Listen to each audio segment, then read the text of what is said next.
So hi everyone, welcome back to another Friday Discovery session. Thanks for joining us today. If you're joining us for the first time, we're going to have a 20-minute Q&A at the end, 20-minute presentation, and then followed by the 20-minute Q&A at the end. We do have a pretty hard stop at 12:45 Eastern time, so that you can still have, if you have an hour lunch break or breakfast or dinner, depending on where you are, you can still have 15 minutes to get back to the rest of your day. So hi everyone, I'm Natalie Irwin, Director of Stakeholder Engagement here at Efficiency Canada. And I'm joined here today by Marie-Angelo Fabry. She's joining us actually from Belgium over in Europe, and it's great to have her here. Very excited. And so Marie-Angelo is actually a Canadian citizen. So she is very familiar with Canada. She lived here, I believe in Montreal, I think it was. Yeah, in Montreal. So we're excited to have her here today to talk about the renovation wave for Europe that's happening now, how the EU is greening buildings, creating jobs, and improving lives. So without further ado, please join me in welcoming Marie-Angelo. Thanks for joining us today.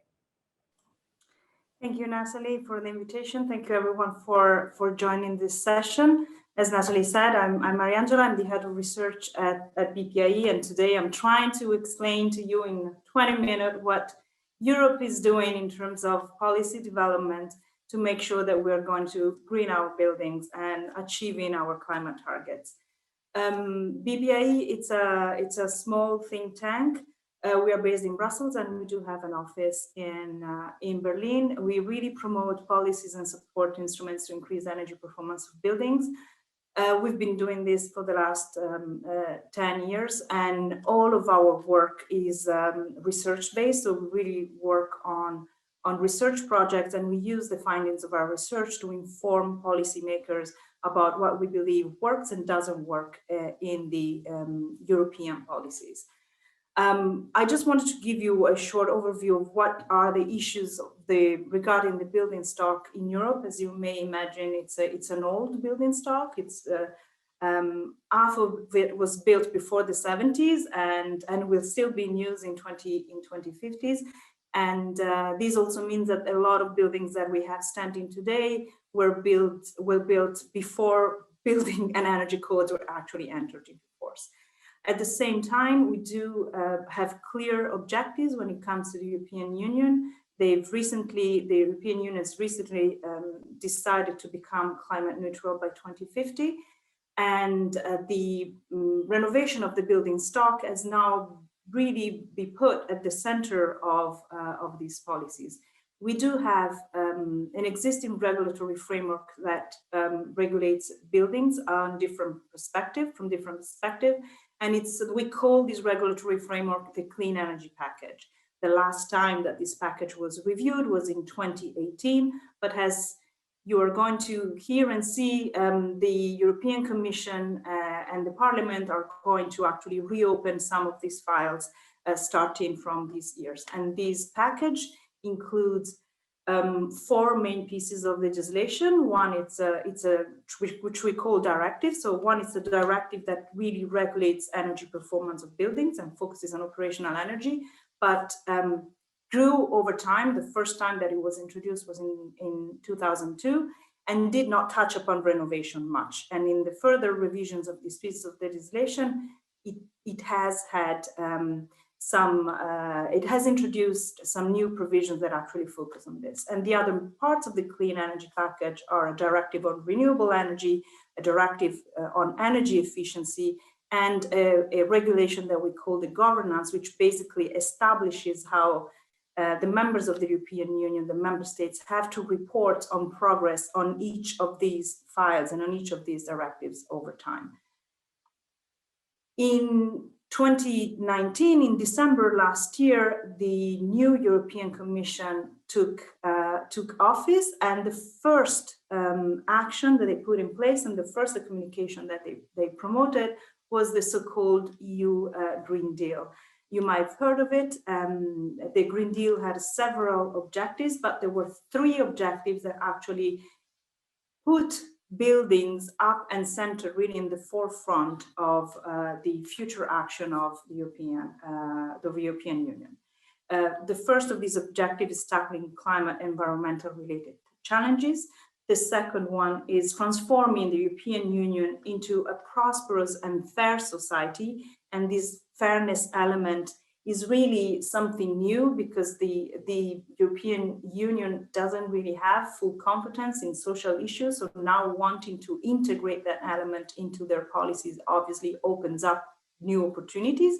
And the third point is protecting the health and well-being of citizens. This was relevant even before COVID, when this strategy was presented, and you can only imagine how that became even more relevant and pressing in 2020, and how then the priority of really making sure that we do transform our built environments in order to meet all these objectives really became a true priority. We have a few challenges ahead, of course. Europe is now composed by 27 different countries, which means a really diverse and varied building stock across different, really north and south, east and west. We cover 7 climate zones, so it's really a challenge. And according to the building and labeling system that we have in place, 97% of the buildings that actually have been labeled have a label that it's really below levels B, which means that are highly energy inefficient, so they would need to be renovated. The rate of renovation is around 1% per year, but energy renovation only amounts to 0.2%, which really is concerning, because obviously we need to make sure that every time a building is renovated, the energy side of it is also integrated. We know for a fact that step-by-step renovation dominates the market. It's really rare that we have what we call the holistic renovation, so that one building owner, especially in the residential sector, undergoes one major renovation where they achieve then the highest levels of saving possible. So it's in most cases, in most member states, it's really done step by step over a number of years. And one of the last but not least biggest challenges is that we have about 10% of the population that live in energy poverty, which means they're either unable to heat their building to the necessary comfort level, or they are unable to pay for the energy bill. So that obviously creates a different layers of difficulties, but it is really important to highlight that this is not, the energy poverty is not an issue only in certain countries. It really is spread across all member states. In some areas, it's obviously most pressing than others. And the last point is really the fact that we do have made study, and we have a knowledge of what are the advantages of performing energy renovation and decarbonizing buildings, but all these non-energy benefits, or multiple benefits as we call them, are not properly quantified, monetized, and integrated in the cost optimal calculations that the member states and the investors on the market usually perform before deciding what type of renovation that they are going to finance and undergo. We did a study recently about the benefits of building renovation, really looking at the non-energy benefit, and we looked at a specific part of the building stock, which was the non-residential buildings, and we really tried to quantify what would be the effect on productivity boost, what would be the effect on performance, educational performance, or hospital stay. And while we found big potentials, we also realized that the data and the information out there to really being able to quantify these advantages is still pretty much scattered, and there's not a standardized way to collect that information across Europe. And as you can imagine, at a moment where proponing and promoting a fair transition, and where the well-being of citizens becomes and is put at the forefront, this lack of information might become an issue in order to be able to actually adopt the right and most effective policies. What is the way forward? What happened in 2020 after the European Green Deal was published? There are a few other things that the European Commission put on the table. And for us as a research organization, it is really clear that for buildings to contribute to the EU climate neutrality, the focus should be put on three main elements. First and foremost, the implementation of the existing legislation.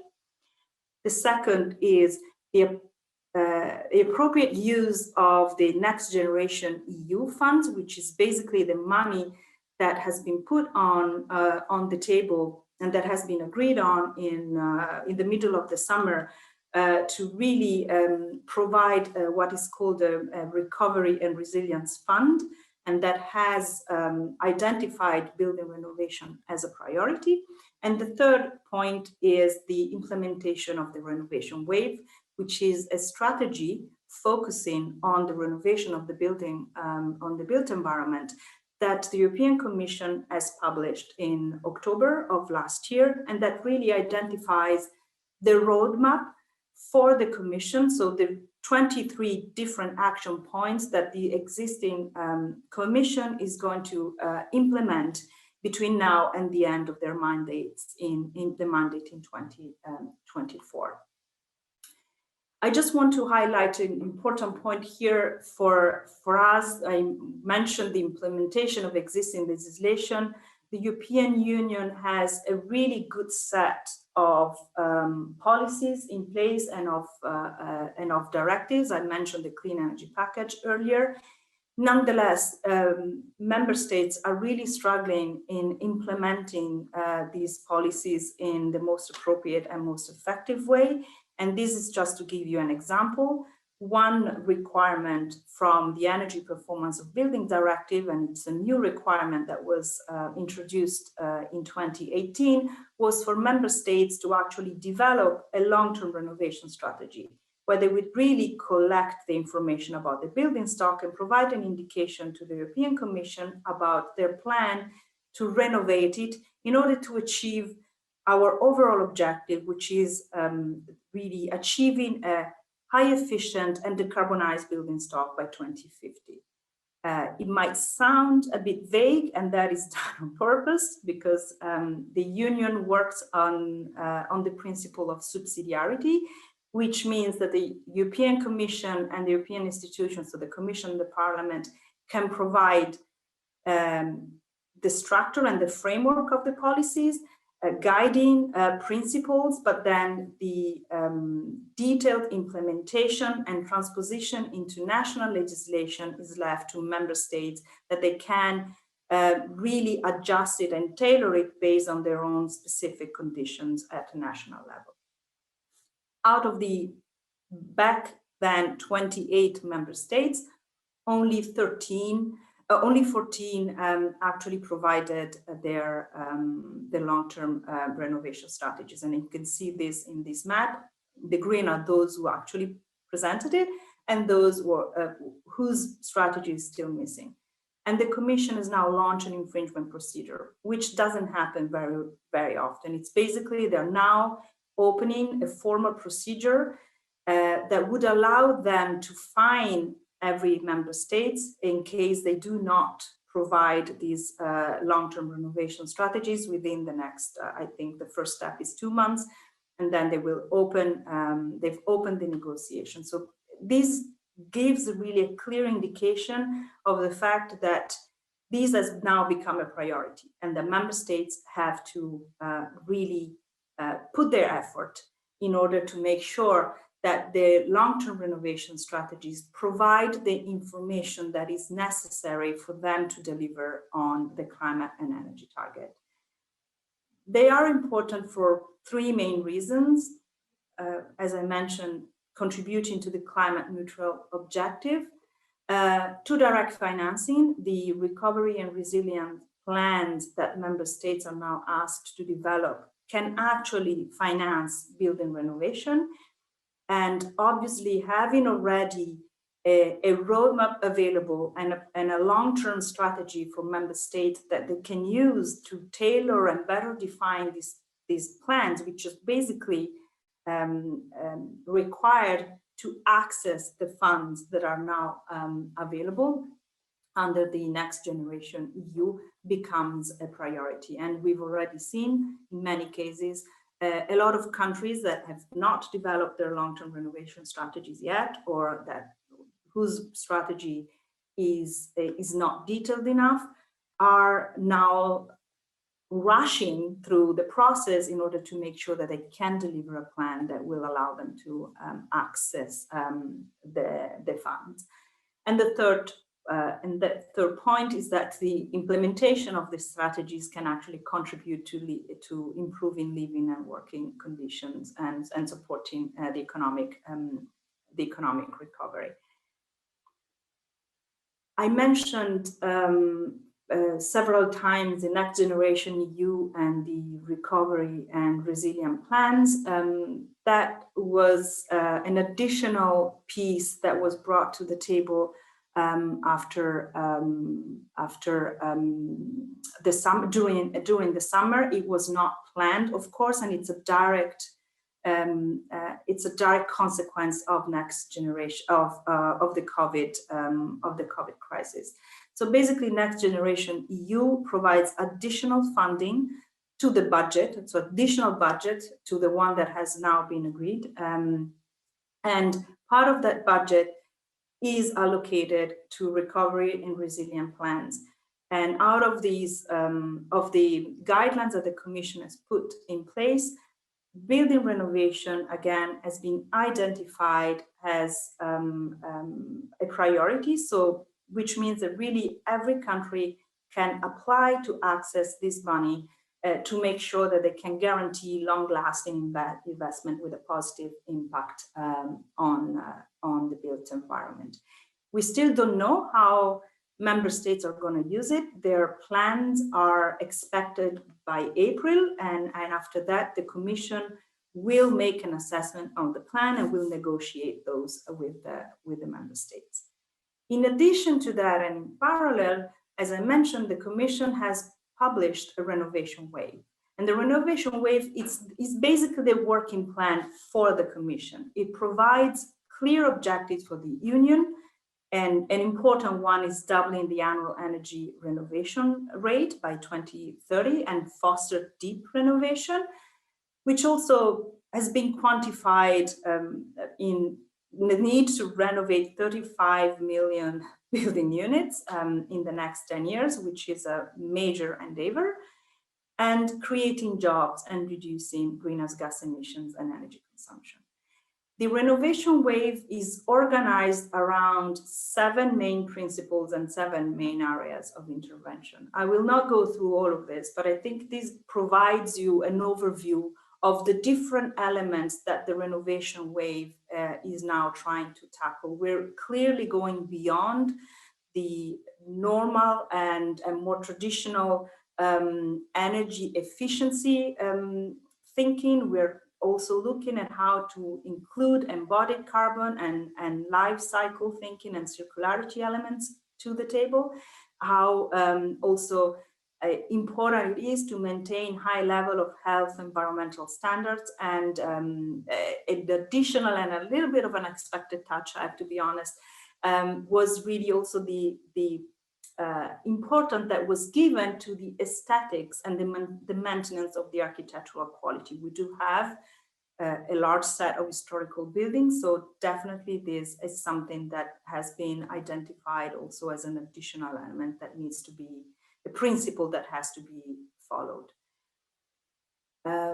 In terms of the areas of intervention, again, there are 7 areas of intervention. They then are reflected in a specific work plan. Some of these interventions are are very general, as like promoting decarbonization of heating and cooling. You should know that the union and member states do not have the obligation of developing they didn't have in the past an obligation of developing and heating and a plan for decarbonizing heating and cooling, which is now also brought to the table. Out of all these areas of intervention, you can see that strengthening and implementing the existing legislation is one element. Ensuring the adequate funding is another. So the Next Generation EU, the existing budget that the Union has in place with the normal funding streams that also allow building renovation are also possible.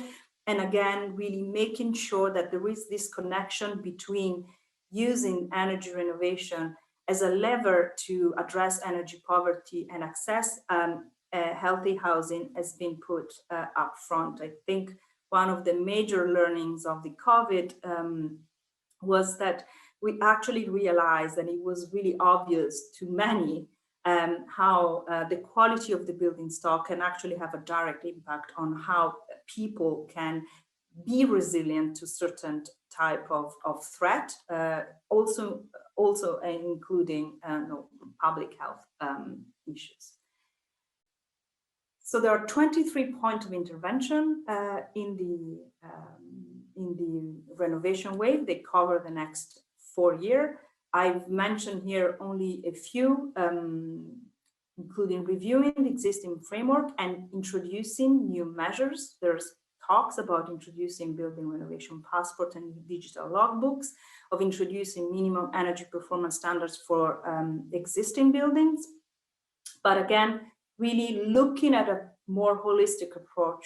The renovation wave really wants to be able to connect all the elements that are covered by the existing regulatory framework and making sure that all the dots are connected and nothing is left behind. The difficulties that we've experienced in the last 20 years in developing legislation related to buildings and energy efficiency is that every piece was used to be dealt in silos and grew incrementally over time. And the risk when that happens is that there are some elements and are overcrossing elements that become they might fill through the cracks and through the gaps and might not be properly addressed in a systemic way.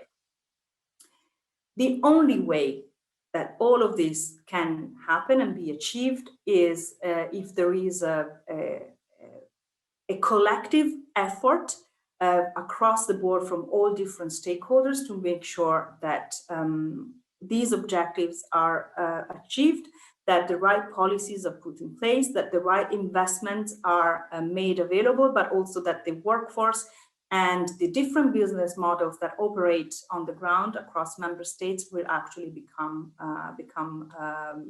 successful.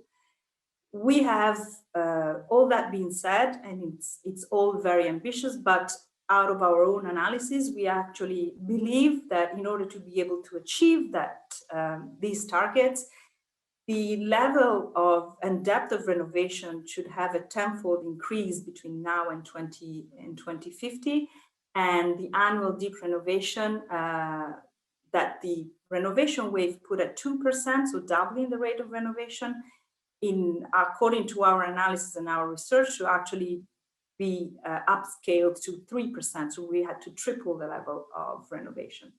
And as I mentioned, really the success will really only depend on joined-up thinking and strict implementation and contribution from every actor across the value chain. But we do see for the really first time the European Commission leading that debate and making very, very clear what their priorities are and putting the money on the table and the available tools to make sure that this transformation takes place.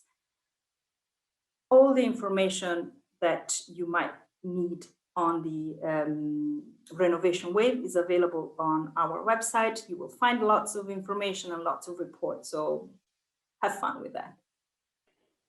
Thank you so much for that really informative presentation, Marie-Angela. I know that we were talking before this, and I was saying that there's always so much going on with energy efficiency, and we are guilty of focusing on Canada because there's so much happening here, and it's always nice to hear and dedicate time to find out what's happening over in Europe, because there's some really progressive things happening there that I'm sure a lot of people who have joined us today are quite jealous of what's happening over there.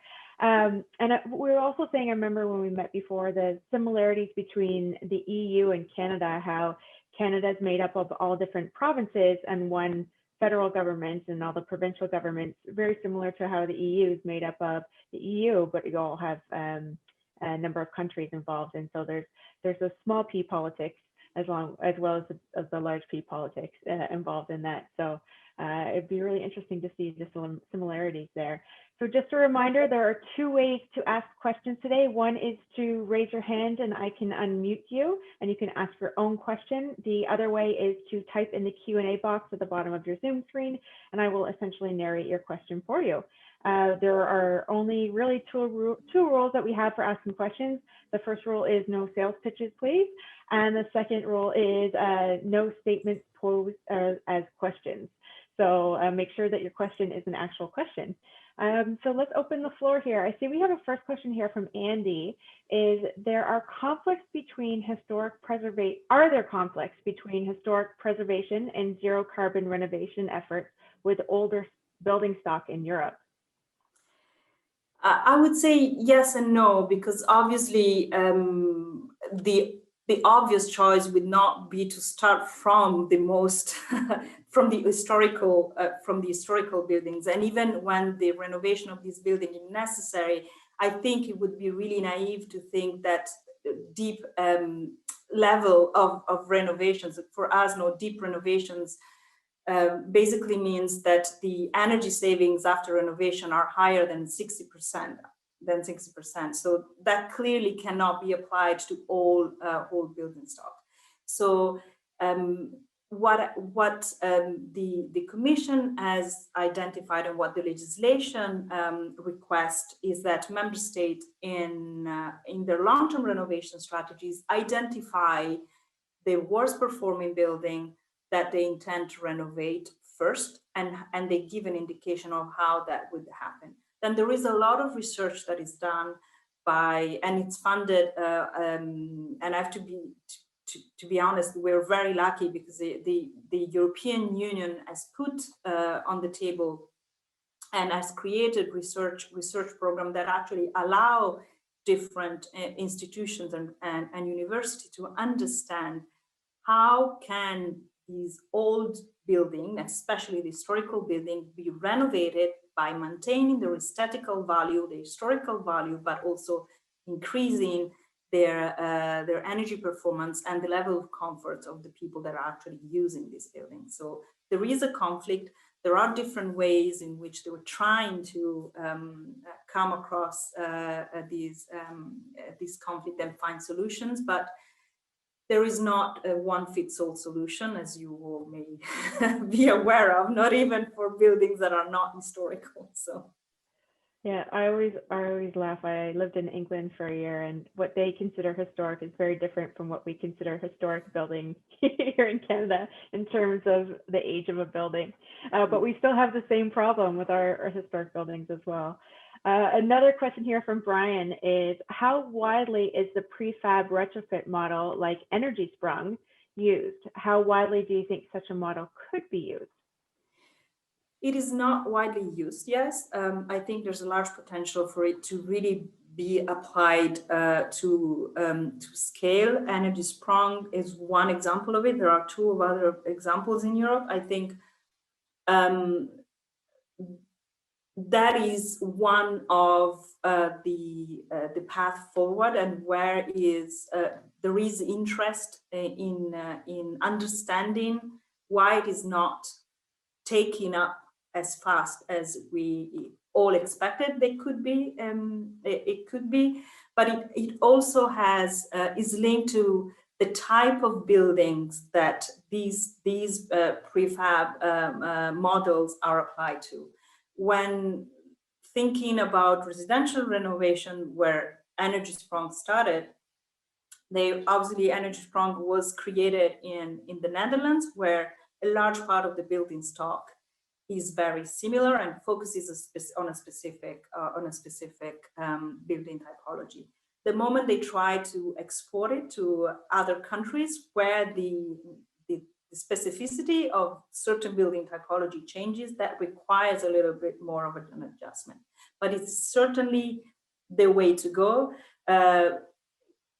We are looking and monitoring the development of these different different models across Europe. We are paying a lot of attention, for example, also on how that can be done for multifamily buildings. There are countries in Europe, Italy is one, but obviously all the Baltic country and former Soviet Union countries, where a large part of the building stock is composed and made up by buildings that were built around the same time by using the same materials and the same technique. So we're also looking at how can we change and figure out a model to do prefabrication renovation for those type of buildings. But obviously the issue there is not only technical, because there are a lot of other elements that come into play, which is the decision-making process within the tenure composition, who rents, who owns. So, but that is definitely, in our opinion, it's the way to go. Unfortunately, we haven't seen the one model that can be successful and replicated at scale in all across all countries. And reducing cost is one of the major issues. And I personally see the availability of the recovery fund also as an opportunity to gather additional funding to understand and overcome these obstacles and see then how they can be replicated over time. You talked a little bit about some of the barriers. So specific to Energy Sprong, but I think they apply more to anything energy efficiency related, and certainly to retrofits for sure. Are there any other barriers? Like, what are the main barriers? It's a question here. I think from a technology and technical perspective, everything could be solved. I think we are facing more a combination of elements and barriers. That one, as I said, it's the really diversity of the building stock. The second one is the different access to funding, and I would say the different level of priority that I was given to building renovation up until now. We've analyzed and seen many programs and many policies that try to renovate and achieve higher level of renovation, and time seems to be a main barrier, in the sense that all these policies have and programs have a very short life. So we're looking at about 3-4 years life, and they try to they do not have the supporting structure that would actually allow a proper implementation. A main barrier is the capacity of the construction and building sector to actually uptake and implement and use the new technologies.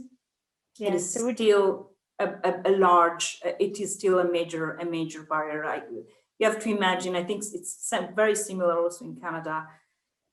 90% of the construction sector in Europe is composed by micro and small enterprises. So we're talking thousands and thousands of small companies that will now be required to increase the speed and the quality and the level with which they've done their work, and they're not ready to do that. They are not willing to do that either in most cases.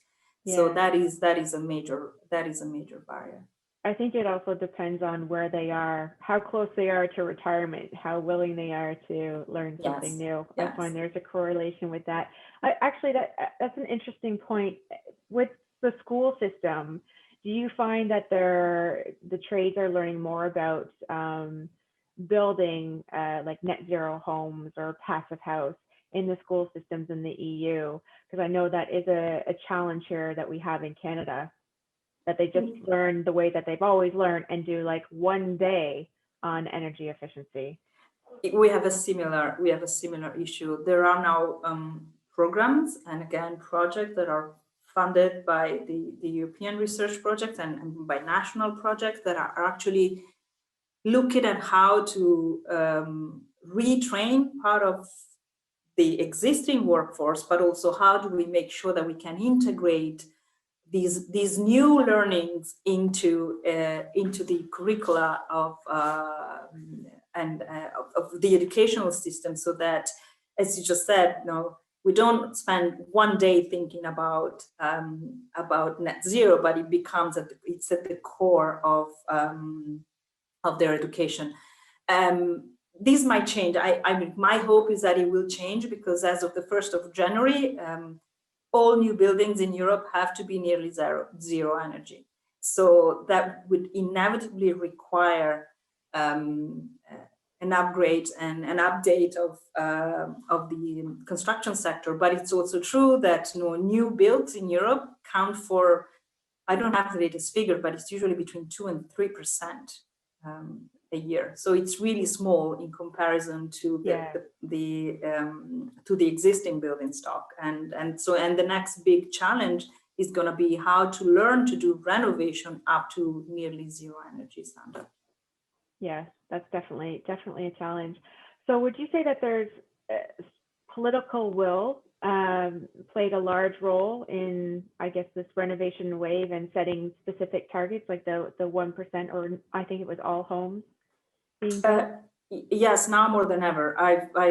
I've been working in this area since 2004, and I've never seen, I have to be honest, I've never seen so much interest and so much clear commitment from a political perspective on climate change and the attention on buildings, which have always been considered kind of this static thing that is there, a little bit boring, difficult to talk about, difficult to tackle. And what we see now, it's really the result of 20 years of relentless, I think, lobbying, if I can use this word, by the industry, by the not-for-profit sector, by environmental organization. And I think there's been a gradual acknowledgement from the policymakers of the importance of tackling climate change. And in Europe, buildings account for 36% of our emissions. So it's not a part of that we can easily dismiss. It's at the core. It must be at the core of any serious climate strategy. Exactly. Do you think that there's something that changed recently, or is it just we've just reached kind of like the tipping point, or is there a difference, or there was a certain event or something happened? I don't think I cannot pinpoint to like a specific event, but I think that there has been like an incremental awareness and understanding of the issue. And also, as I mentioned, the European Union started putting in place policies dealing with energy efficiency and with buildings and efficiency of products 20 years ago, when they didn't even have a core competence to do that. All the legislation that they put in place was through the lens of creating an internal market. And I think now they realize that they are now the energy policy is becoming, it's at the core also of the competencies of the union. So there have been some structural changes that allowed them to do that. And I think the fact that we are now a big market, but there are still some of these barriers that made understand that was an important issue, and And we are actually, the main change, I think, in the last 10 years is that we're actually starting seeing the impact of climate change in-house in Europe. It was still considered to be something really far away that would only concern faraway countries and in a point in the future. And I think there's been an acceleration of that.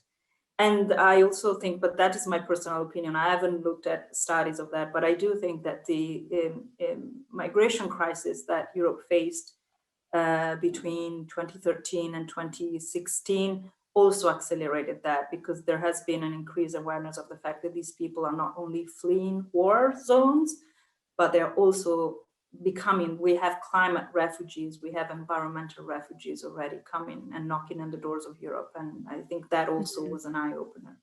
Yes, I think that's true. I think even, probably 20 years ago, if not more recent history, it's even the concept of an environmental refugee wouldn't have very been foreign. Yeah, exactly.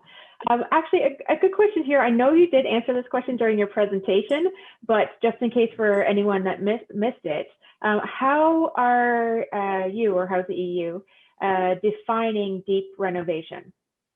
So deep renovation, there's not an official definition. So one of the things that is actually the European Commission put as an action point in the renovation wave is to work on an agreed definition of deep renovation to integrate into legislation so that everyone is clear about this. The working definition that the Commission has used is achieving 60% of energy savings after renovation in comparison to the average consumption before renovation. But that not being defined in legislation is obviously always open to debate. So you might find in some policies and some strategies saying that 30% or 40% energy savings is considered enough to be deep renovation. So that is certainly is gonna help us also defining that better and monitoring progress in the most appropriate way. Because another main challenge that I didn't mention before, main barrier, is the lack of consistent and solid data coming from each member states about the quality and the performance and the status of the building stock. Yeah, the benchmarking piece. Absolutely. Yeah, definitely. I'm just noticing the time, so I'm just going to end the question period there. So thank you so much again, Mariangela, for joining us and staying at work late so you could join us here today. And thank you to our friends at BPIE. Maybe, hopefully, maybe next year we'll get you to come back and give an update on what's changed, hopefully a lot. And so thank you again. Just a reminder to everyone, if you are joining us next week, so kind of to build on Mariangela's topic here about the pandemic and what's going on, we actually have Josh Lewis from Nerva Energy Group who's going to be joining us on mitigating the communicable disease spread while managing and enhancing energy efficiency. So they've actually done a lot of work in the school systems for upgrading the HVAC around the spread of not just the coronavirus, but other potential viruses and just a cleaner air system, but also including energy efficiency in that. So really exciting. Looking forward to having Josh join us next week. Thanks again, Mariangela, and hope everyone has a wonderful Friday, and I'll see you next week. Bye. Thank you again. Bye.